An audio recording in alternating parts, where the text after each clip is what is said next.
Logo. Okay, so welcome, GEI Consultants.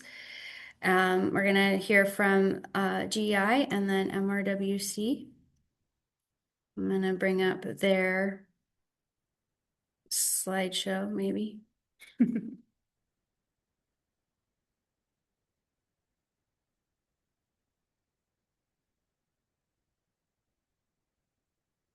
I guess we'll get the logo on the next ones. Yes, I wanted to show our team first. Awesome, thank you. Jump into this one. Make sure you grab lunch, folks. Yes, don't be afraid to eat while listening. So obviously, I think all of you have heard a little bit about this project coming into it, but we wanted to give a little bit of an overview before we really start digging in, which we have already. So my name is Renee Lanza. I'm the project manager for this project with GEI. Joining me is Steve, so I'll give a little bit of background. He's going to dive into the technical. We're going to go back kind of high level schedule and talk a little bit about that. So a little bit background, our team, project objectives, mostly spending our time in the modeling approach, and then I know it's cut off, but schedule.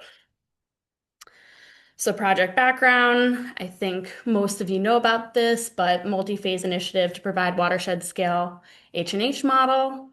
We're really excited to be part of this project, and we've been very diligently waiting for it since we heard about it. So Phase 1 was completed by Wright Pierce with the asset inventory that I know folks participated in getting that information that is completed. So now this is kind of Phase 2, you may hear, but Merrimack Revive.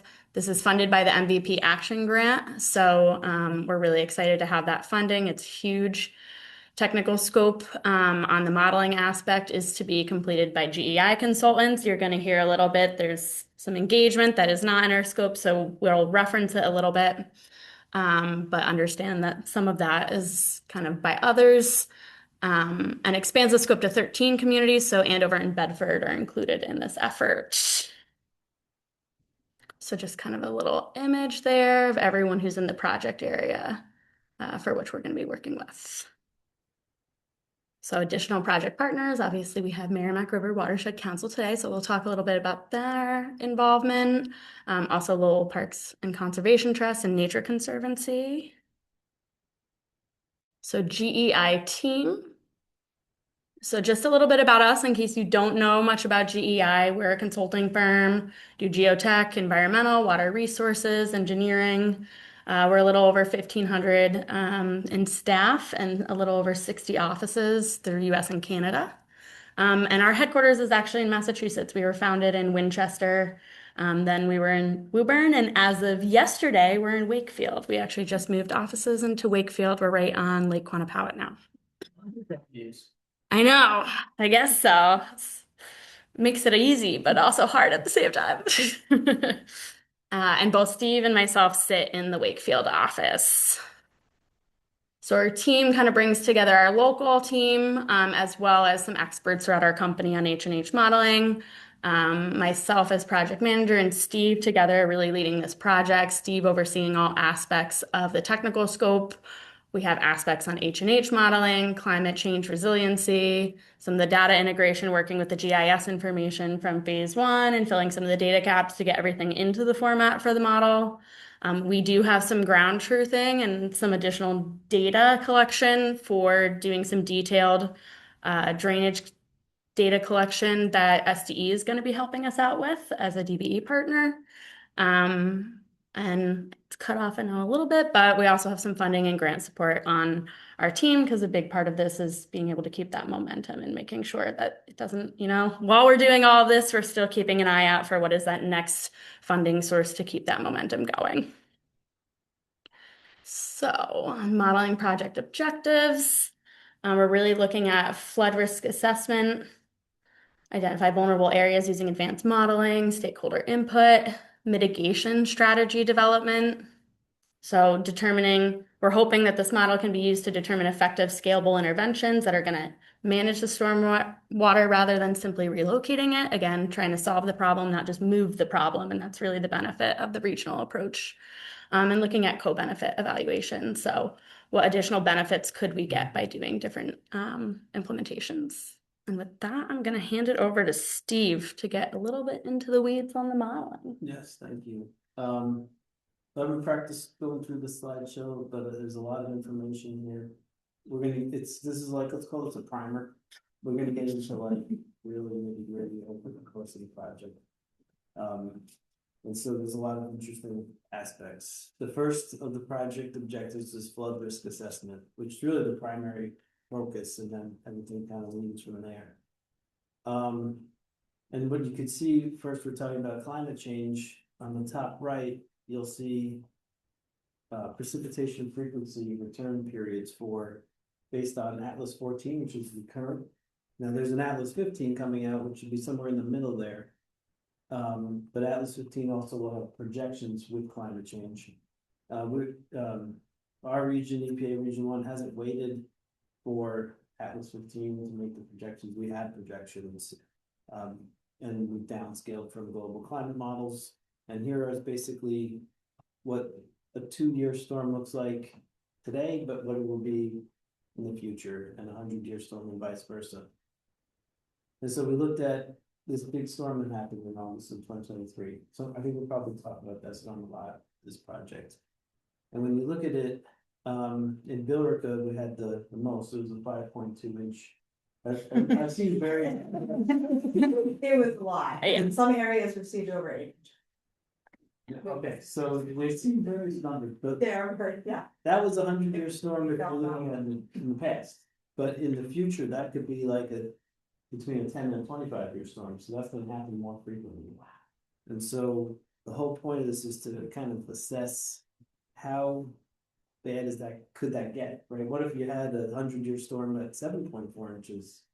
With that same storm, maybe 50% greater in the future. And then what does that mean for the flood inundation? It's a question. And so over here, I'm going to get up. So the model is going to have three components. This is the first component, which calls just the hydrology. We're just simulating rainfall and then runoff coming off the land. Then that's going to enter the MS4 drainage system, and we'll simulate the hydraulics of it moving through the system. And at some point there will be flooding because the capacity of the system is limited. And then at that point, it will spread out over the land where it's backing up. And then we'll be able to test and see how the topography, how far out it's spreading and how deep. And We're seeing the same graphic that you guys are looking at. We're still looking at the flood risk assessment Yes. slide. And you were pointing to something else on the board. Is there like a pointer? Let's see. There probably is. Let's see. With your mouse, probably. There's a pointer. Let's see. Annotate? I don't know if we want to annotate. Here's a mouse. Can you see the mouse now? Yep. Okay, so that's in the bottom right corner. You'll see that's an example of where we did this in another project example. The blue areas are areas that were underwater during that extreme event, as a result of the drainage system capacity limitation. And so the idea that we have is to say, what happened in August 2023? How deep did the water get? And we want to make sure our model is matching that. We call that the ground truthing. That'll come up in the next slides. So let's go to the next slide. I think I'm taking too long here. So can I add one thing? Yeah. So Billerica also has this really fun thing called the green engineering map. Okay. Which basically map from 1970, we got this like map of the entire town and based all the hydraulic connections. Shows basically where the groundwater is the highest throughout the town. Kind of old hydraulic systems, where everything was. Yeah. Before we go from half the way. And it's been very accurate. Every time somebody said they flooded in X spot, I look at the green engineering map, and lo and behold, they were in green engineering.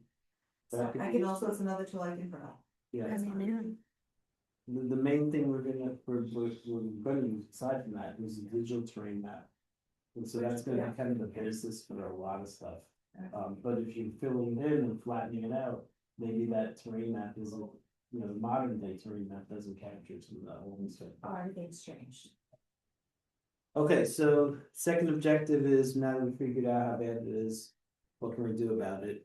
And how can we test those interventions? And so that's where we incorporate the mitigation strategies using the model.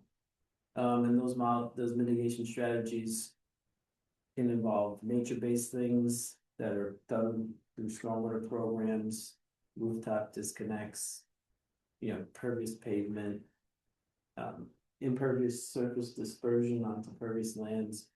And we build the model so we can test these at scale. We could say, let's do it everywhere at this level, and then let's do it a little bit here, and we can kind of simulate it really easily with the tool. But then the second part is the culvert repair and replacement, and so that's going to be a key part of looking at flood mitigation strategies. Let's go to the next slide. Okay, so along the way, we're building this comprehensive model of the 13 towns.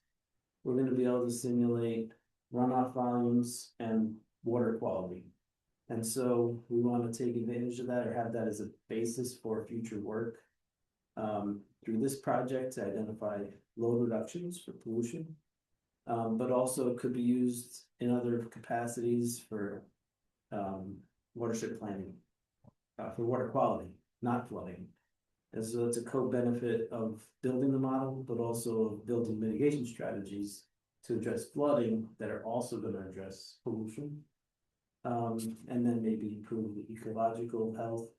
Some of those other factors may be outside of the model, but something that we'll incorporate into the project. And especially environmental justice, we know that's a big issue and something we want to like focus on through this work. Let's continue on. And so the proposed model that we plan to use is called the stormwater management model. It's sort of the industry standard for urban drainage system modeling, hydraulics, when you're dealing with underground drains. There's a lot of spin-offs of it that you may have heard, InfoWorks or InnoVise. You know, a lot of them are all based on SWIM. And so if you're working with SWIM, then you could have a public domain tool that we can hand to NMCOG at the end, open it up, make a few tweaks, rerun it. And everything's done. SWIM has been completely migrated into modern GIS. So most of the input parameters and the data is actually GIS that the model is using. And so it's very convenient for somebody that knows GIS really well. They can learn SWIM pretty quick nowadays. And then it has the ability to look at green infrastructure at scale, which is something we want to be able to do. Say, if we were to do, you know, widespread green infrastructure projects throughout these communities, what could the impact be in the runoff? And so the diagram before I showed you about the watershed and then the underground drain and the inundation, we can't do that everywhere. It's just too much work. And so we have to partition out and focus.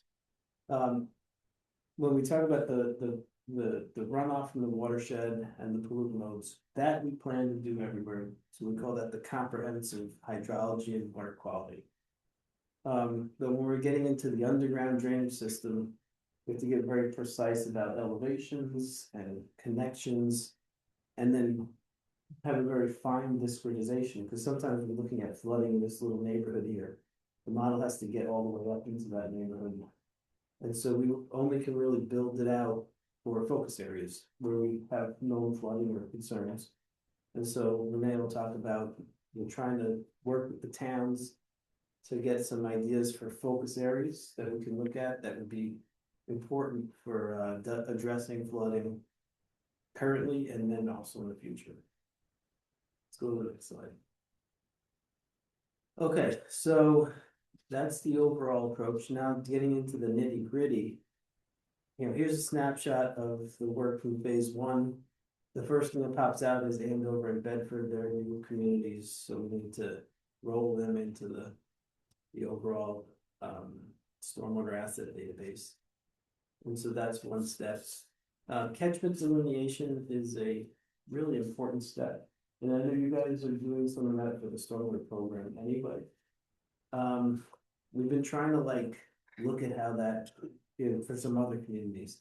The catchments that are tributary to like MS4 drain versus catchments that you put into a model is tricky. Like the model needs to have contiguous catchments. Whereas when you're looking at the storm drain system, it's really focused along the road, driveways, properties. But there's a lot more non-point source runoff within the MS4 like jurisdictional area than I ever thought. So we're gonna have to kind of deal with that along the way. It may not check the box completely, but there may be some like benefits of doing both things at the same time. So we definitely want to see the catchment delineations that the various towns have accomplished so far. But you know, there in some places that may be too fine. We may be having larger size catchments. So once we get that done, we're going to build the swim model, which incorporates meteorological input parameters, boundary flows, which we'll explain in a minute. Hydrologic parameters like soil parameters for how infiltration happens, imperviousness, land use based water quality assumptions. And then in the focus areas, we'll build out the drainage systems where we select to focus in on the underground routing of that flow and the flooding during extreme events. Okay. So let's jump to this slide now, Renee. We got scenario. So once we have the model constructed, we want to be able to test various types of controls to see how we impact flooding and other pollutant loading.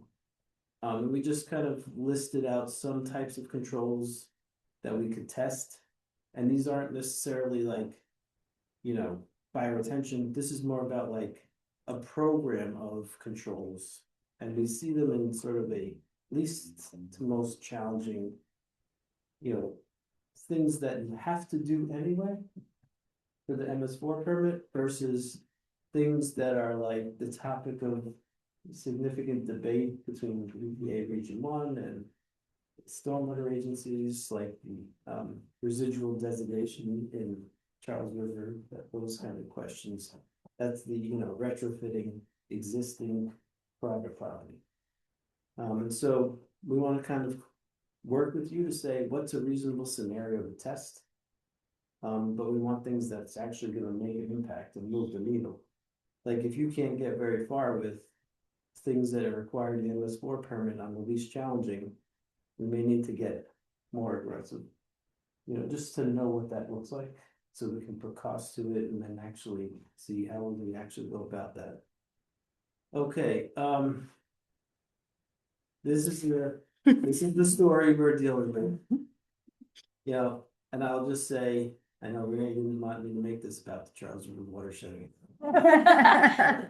This red boundary is. Yeah, let me get the mouse for the people at, oh, hold on, let me go back. Yeah, this is what we're dealing with. Indeed. This is our area. Okay, so this is When they did the Charles River flood model, that was it. The whole thing, the whole watershed. We have a lot of other watershed area that influences us. And so when we build the model out, we have the ability to say, all right, we'll put in flows where we have like a USGS gauge. And we'll call that a boundary flow. We don't have to worry about that area because we have a flow gauge here, or we can just say, give it that. And so ideally we'd have these at all the intersections along the red line, but we don't. So it makes it almost impossible to create a comprehensive model that really kind of routes the runoff all the way to the downstream point. But we're gonna try some things. We're not sure exactly how it's gonna work yet. And we kind of put this together in our proposal. You know, looking at maybe we just chop it off along the river and look at these or maybe a few others, not just these, but these are just the ones that popped out. Maybe there's like 10 or 15 major tributaries that kind of like organize how we have routing happen. Originally, we called this the challenge slide, but I'm calling it, we've changed it to watershed position. That's like, The optimistic. yeah, I like. we're gonna come back with these with more clarity. May I ask, how important is it? You know, it's for calibration. Okay, So we want to be able to calibrate the model. If we were able to have a complete model, and then we could take a look at like the Merrimack down through the Concord River and say, oh, look, our peak flows are perfect with this gauge. Mhm. In order to do that, you have to model the whole upstream watershed, which is outside of our model area. So, and we don't have the right boundary flow gauges. So maybe we, like, to be able to calibrate at that gauge, Merrimack at Concord, or somewhere along the Merrimack, we'd have to address this watershed position challenge, and we may not be able to do it. I do know that New Hampshire is working on something sort of similar, so I'm gonna reach out to him again. Yeah, maybe we have a side meeting. Yeah, for sure. Who in New Hampshire? State Oh, agency? yeah. sorry. As there's a state agency in New Hampshire that's working on modeling CSOs up there, Okay, so we can think about that too, because we may be able to find like a flow gauge that exists within the red zone. That we can then test the model and calibrate to that, and then use the parameters elsewhere throughout the red area. And feel some confidence. But barring that, we have other types of calibration data, which we're showing here, right? So when we run the simulation for the August 8th storm, we should be seeing about that much water flooding out in, Billerica and Tewksbury. So we call that calibration slash ground truthing. They actually did the same exact thing in Charles River watershed. We did it in that Walnut Creek example I showed earlier with the inundation levels. If you ran the simulation that said this was dry, we would know that the model wasn't working well. So we can use it to kind of ground truth the flood levels. I'm gonna push you along. Okay. All right, now back to you. Okay. So this project has a variety of deliverables. It's going to be a variety of tech memos, slideshows, and then obviously the biggest thing is all of the data. NIMCOG is going to have all that data. We talked about it being open source. We wanted to make sure that this wasn't in some special computer program that now no one has access to, and you have to hire, another person for $100,000 to be able to do it again. So the point is to make it so that it is a very, oh no, another time. And so some of these are gonna come at different times.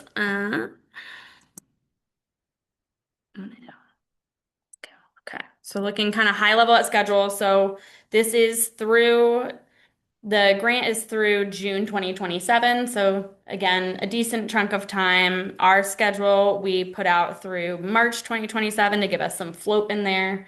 Things come up, weather comes up, unexpected things. So we wanted to make sure that we had that float with MVP. There is no budge on the fiscal year schedule. We have to have everything done by fiscal year in that fiscal year. So right now we're kind of taking all that information from phase one, getting everything into the right formats. Our GIS and modeling teams are kind of working through that, catchments as he noted. And then we're going to really start digging into that model development. So really you can think about this year through June 30th, fiscal year 2026 being on model development. So getting all that stuff to get that backbone. And really fiscal year 2027, starting in July of next year, is really that scenarios. So, okay, what implementation scenarios are we actually going to run? Doing that running, what does that look like? So you can imagine kind of starting next summer, we're going to be looking at that. So it's kind of the easy way to think about it is model this year through June, and then next year is going to be running the scenarios that come from the model. So kind of on this year, some key milestones. So we're working a bunch on getting all of those the maps together. We're going to be reaching out to the community. So what we're going to pull together is a like Google form so that you guys can put information about areas of concern. So it's all in the same format. And so that you're not like, oh, hey, what kind of information would be helpful? So we're going to get that out to you guys. We're hoping that we can get that back by January 9th so that we can look at all those and then kind of look through some screening criteria and shortlist what those focus areas are going to be for detailed drainage modeling. I'm gonna skip over kind of high level, and then January through March is a very busy time on some of that, and then getting into the end of the year is going to be having everything and all of that data from the model and moving into next year, which is going to be really focused on a couple stepwise items on kind of modeled inundation, then looking at climate change, then looking at upstream drainage capacity and getting all those tech memos and everything done for MVP compliance. Um, so that's 2025, supposed to be 27. What do we need from you right now? So we're going to send a web-based form. It'll probably come from Megan on what we need from you guys ahead of January 9th. If that is a tough time and it needs to go a couple days, that's fine. We're just trying to be able to get that big list so we can look at that, do some screening, and work with you from there. So thank you guys. And if you need to get a hold of us for anything, Megan has our contact information and can help facilitate those communications. But here's our email, and we're really excited to work on this project. Thank you, Renee. Any questions for Renee and Steve right now? I'm gonna stop share so I can see. Don't see anybody coming off mute. No? Okay. There's one Yeah. other thing that. Yeah. That is, especially specifically for the role, we wanna work with you guys on the CSO versus MS4 boundary. Yep. Okay.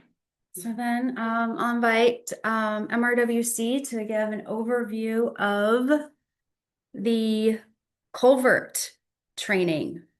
Really important part of this. So I'll let you guys go ahead and Great. Yeah. Yeah, no, happy to present, and I have some questions, honestly, for y'all at GEI, which is, will any of this culvert data be used in the modeling, and is there any kind of alignment where it'd be better to have data in hand before a certain time, so it be actually contribute to the model? Yes, so when we're looking at the detailed drainage focus areas, we'll need to incorporate all the culverts that are within those alignments, all the way up to the headwaters. Okay.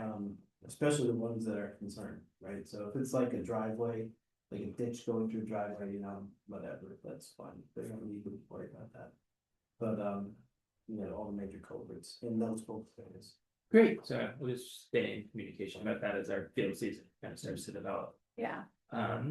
Yeah, so we're the Merrimack River Watershed Council, and so we've been taking, we work across the entire watershed in both states. We are this is part of a bigger project for us, which is to try to assess all of the culverts within the watershed for aquatic connectivity. But while we're out there, we're also looking at culvert condition because we know, particularly our municipal partners, that's the information that they really care about. And so kind of from a watershed-wide perspective, the state of New Hampshire has almost completed assessments of all of their culverts. They've been doing this they're coming up on a decade of basically state funding that project directly. Wow. So there's a lot of really good data available for New Hampshire. It's available on their Granite platform with photos and everything. We've been working with NAC, which is the North Atlantic Aquatic Connectivity Collaborative. They're housed at UMass. So this project basically developed after Superstorm Sandy. There's a lot of federal funding around. They basically got funding, and the issue is all across the Northeast, different states are looking at their culverts and they're taking similar data, but slightly, just enough for it to not be compatible for us to do apples to apples comparisons. UMass worked to basically do some testing to come up with a protocol that would, basically capture a universal data set and help to basically house that. Right now, we're in the midst of a change. NAC is going from North Atlantic to the National Aquatic Connectivity thing. So it's being taken over by a different fish habitat partnership, which is some sort of pseudo public private entity called SARP, which is the Southern Atlantic Regional Partnership.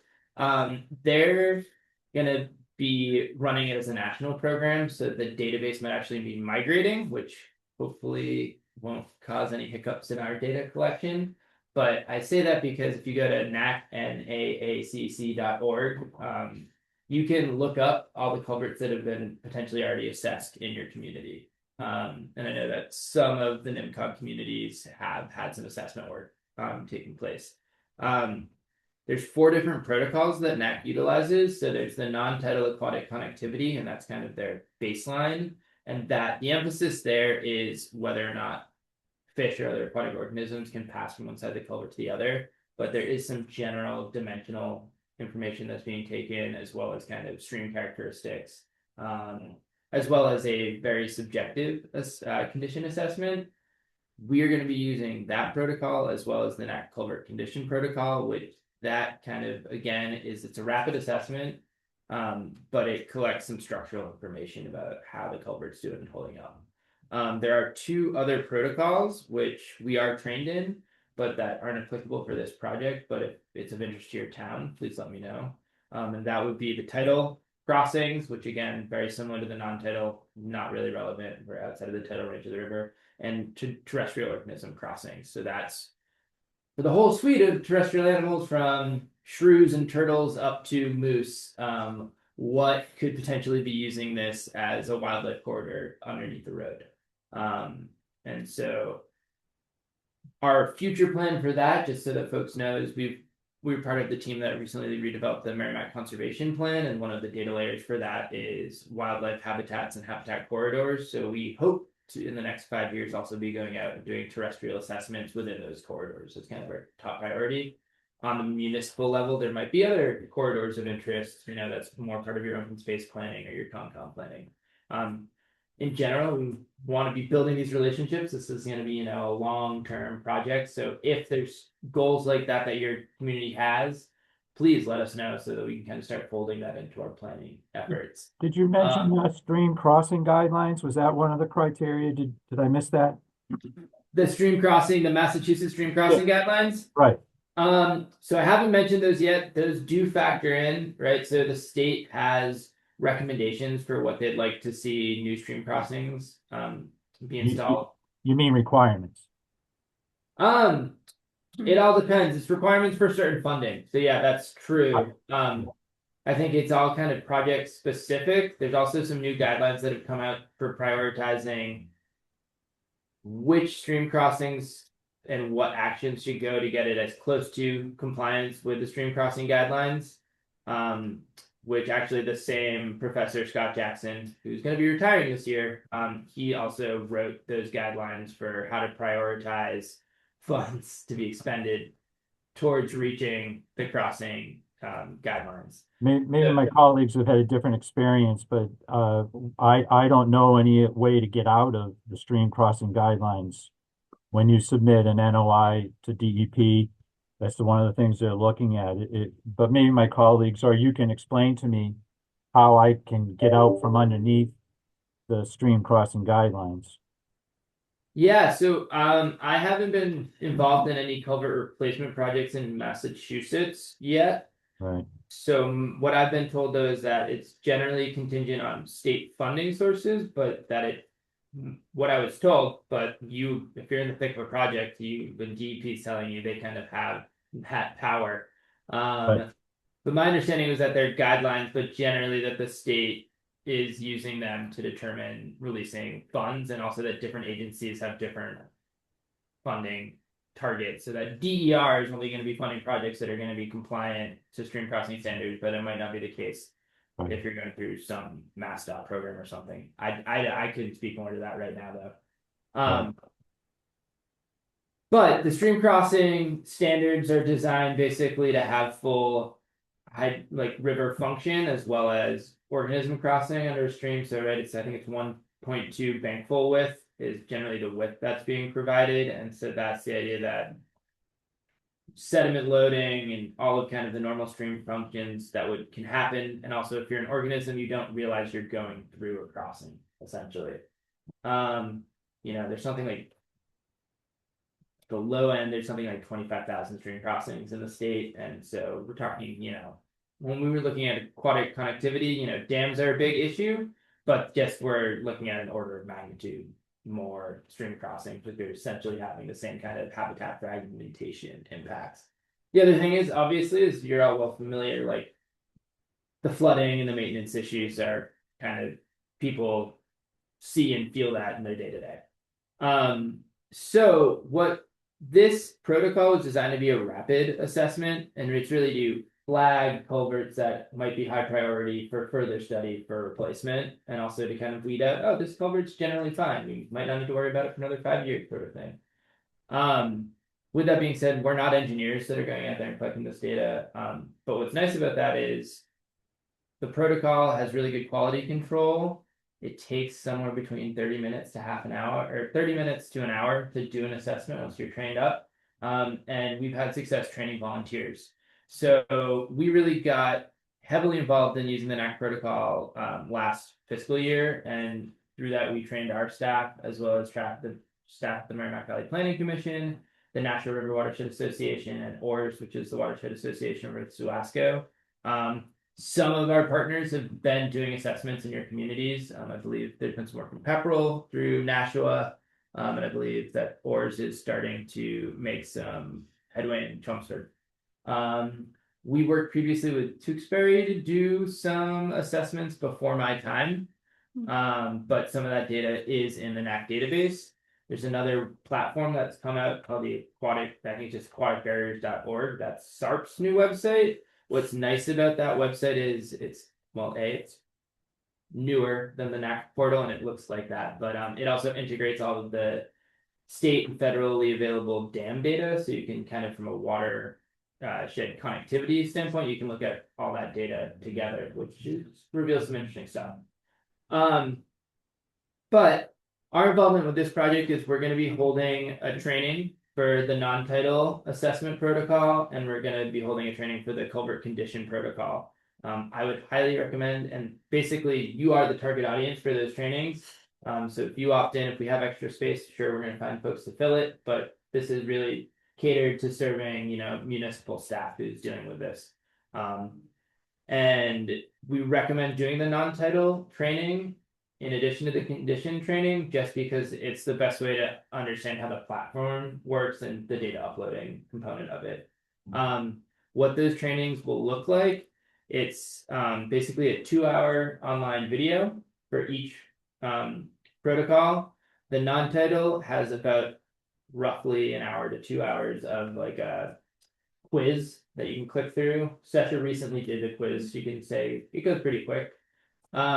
And then there's a field training component. And so for the non-tidal assessment, you do a field training day and you have to do 20 shadows with someone who's been certified.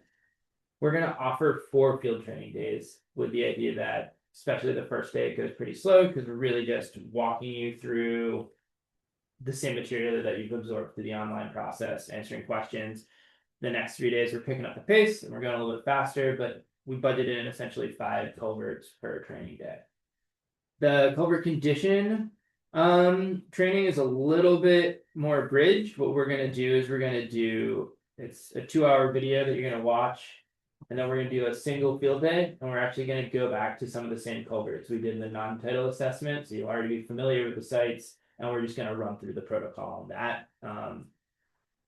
We actually recently were out doing assessments on River Meadow Brook, not far from where we are right now, where we're doing both. What's nice is, like, once you've gained both protocols, you're collecting, you can do both at the same time, and it goes relatively quickly.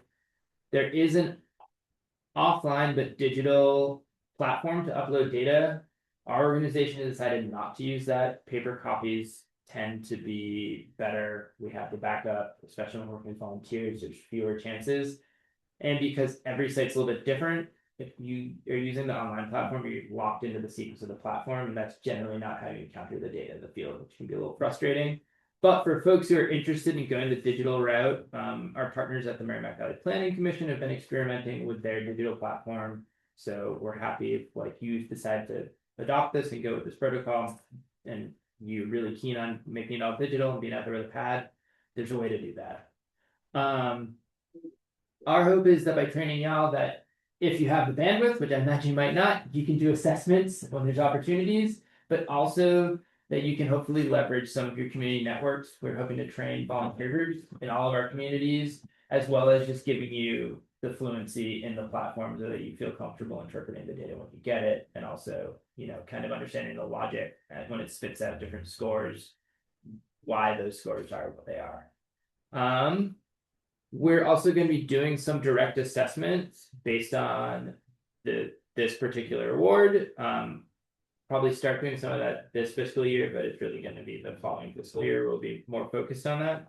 Unfortunately, the best time to do culvert assessments generally is in the summer when it's dry. And of course, that splits the fiscal year, which always makes funding a little bit exciting.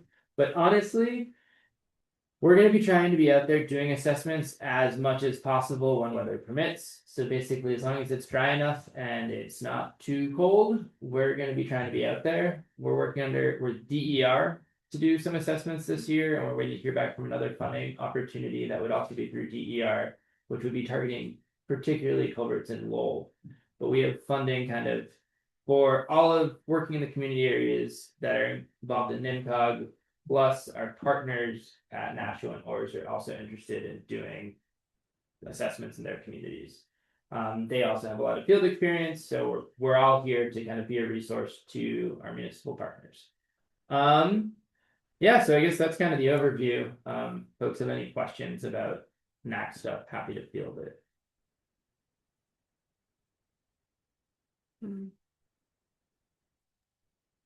I did look that up in the background. The standards are required for new crossings. For all new crossings? Yep.